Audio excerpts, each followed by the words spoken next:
I had no idea my neighbor was in trouble until I got an urgent phone call one night. Someone had broken into his house, smashed the windows, and stole his car. It sounded like a crazy story straight out of a movie. But when I checked online, I saw news articles about it too.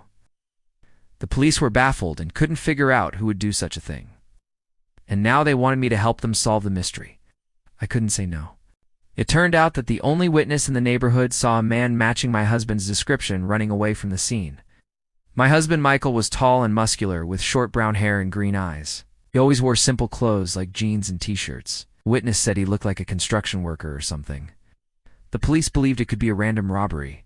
But after talking to my neighbor, I knew there was more to the story. The victim, Mr. Williams, was a quiet guy who kept to himself. He worked from home as a freelance writer and didn't have much money. It didn't make sense that someone would go through all that trouble just to steal his car. Something about the case just didn't sit right with me, so I decided to take matters into my own hands and find out what really happened. But before I get into that, let me tell you a little bit about myself. I'm a true crime junkie and amateur sleuth. My friends and family often come to me for help when they need it. I have a way of noticing small details that others miss, and I couldn't stand the thought of someone getting away with murder. That's why I couldn't resist when my neighbor asked for my help. Of course, I tried to convince him to press charges, but he insisted that he didn't want any trouble and just wanted to move on with his life. I could tell he was scared, but I couldn't understand why. What did he have to be afraid of? Was he hiding something? I decided to pay Mr. Williams a surprise visit the following weekend to see how he was doing. When I knocked on his door, a young man opened it. He looked surprised to see me and quickly stepped aside to let me in. As soon as I entered, I noticed that the house was empty and there was no sign of Mr. Williams anywhere. The young man seemed nervous and kept avoiding my eyes. I asked him if everything was okay, and he said yes, but his voice shook and his eyes darted around the room. I wasn't sure what was going on, but I pressed him for answers. Eventually, he admitted that he was Mr. Williams' nephew, and that his uncle had asked him to watch the house while he was away. He said that Mr. Williams had gone on a business trip and would be back in a few days. I was suspicious and asked him why his uncle hadn't mentioned this to me when I visited earlier. The nephew said that his uncle had told him not to say anything about his whereabouts and to tell anyone who asked that he was alone. Something was definitely fishy, and I could feel it in my gut. But I couldn't shake the feeling that the police weren't doing enough to investigate my neighbor's disappearance. So I decided to take things into my own hands and see what I could find out. After all, what did I have to lose? The first place I went was the police station to ask if they had any new leads in the case. The officer on duty told me that they were still looking for my husband, but they didn't have much to go on. Hadn't found any evidence or witnesses, and they hadn't caught any suspects. I told the officer that I was concerned about my neighbor's safety and asked if I could look into it myself. He told me that I shouldn't get involved, but I ignored him and went home to put my plan into action. I started by searching online for my husband's truck. I checked local classifieds and auction sites, but I couldn't find any trace of it. I was beginning to think that the police were right and that the case was hopeless, when suddenly I saw a listing for a used pickup truck. The truck looked exactly like my husband's, and it was for sale on a website. The price was suspiciously low, and the seller's information was hidden. But I couldn't resist the urge to contact them. I sent a message asking for more information and waited anxiously for a reply. When the seller responded, I could hardly believe what I was reading. They were selling my husband's truck, and they were willing to meet me at a local gas station to complete the transaction. I was shocked and confused.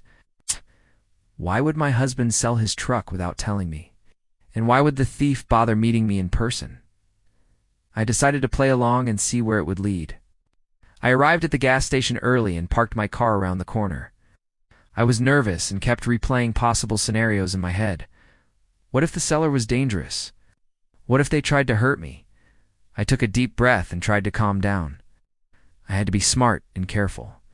As I approached the truck, I noticed that it was in good condition, just like my husband's. The engine looked brand new, and the paint job was flawless. I asked the seller where they got the truck, and they told me that they found it abandoned on the side of the road. They didn't know that it was stolen, and they just wanted to make a quick buck. I could tell that they were lying, but I didn't push them for more information. I paid for the truck and drove it home, where I carefully examined it for clues. I looked under the seats and in the glove box, but I didn't find anything useful. Just as I was about to give up, I noticed a small toolbox in the bed of the truck. Inside the toolbox, I found a screwdriver with a strange symbol engraved on it. I had seen that symbol before, but I couldn't place it. I took the screwdriver home and put it on my workbench. I tried to clean it off to see if the symbol would become clearer, but it didn't help. Frustrated, I threw the screwdriver in a drawer and went to bed. The next morning, I woke up with a start. I had a strange feeling that I was forgetting something important. As I got up, I walked over to the drawer where I had put the screwdriver and pulled it out. Suddenly, I remembered where I had seen that symbol before. I had seen it on my husband's tool belt. I ran to the closet and pulled out the tool belt. Sure enough, there was a matching screwdriver. I felt a surge of excitement. Could this be the link between my husband and the stolen truck? I quickly called the police and told them about my discovery. They sent an evidence team to my house to collect the screwdriver and tool belt. They also brought in a forensic expert to analyze the tool belt for fingerprints. Meanwhile, I went back to the gas station to see if the seller had left any clues. There was nothing there except for a receipt for a soda that had been purchased at a nearby convenience store. I took the receipt to the police, and they sent someone to check the security footage at the store. It turned out that the seller had paid for the soda with a credit card, which gave the police a lead on their identity. They tracked down the seller and brought them in for questioning. It turned out to be a young man who lived in the neighborhood. He had taken my husband's truck to the junkyard to get crushed and sold the metal for scrap. He had been trying to make some quick cash to buy drugs. The police searched the junkyard and found my husband's body. It was a terrible shock, and I couldn't believe that he was gone. I never imagined that he would end up dead in a junkyard. I felt betrayed by the people in my neighborhood who had watched my husband die but hadn't come to his aid. I couldn't understand why they had let this happen to him. But as the investigation continued, it became clear that my husband had made powerful enemies. It turned out that he had stumbled upon a secret that he shouldn't have known. Someone had killed him to protect their secret, and they had done a good job of covering it up. As the police pieced together the evidence, they uncovered a conspiracy that reached the highest levels of power. My husband had been killed to protect a secret that could have destroyed the city. I was horrified to learn that there were people in my community who were capable of such evil. In the end, justice was served, and the people responsible for my husband's death were brought to justice. But the scars of that day will never fade.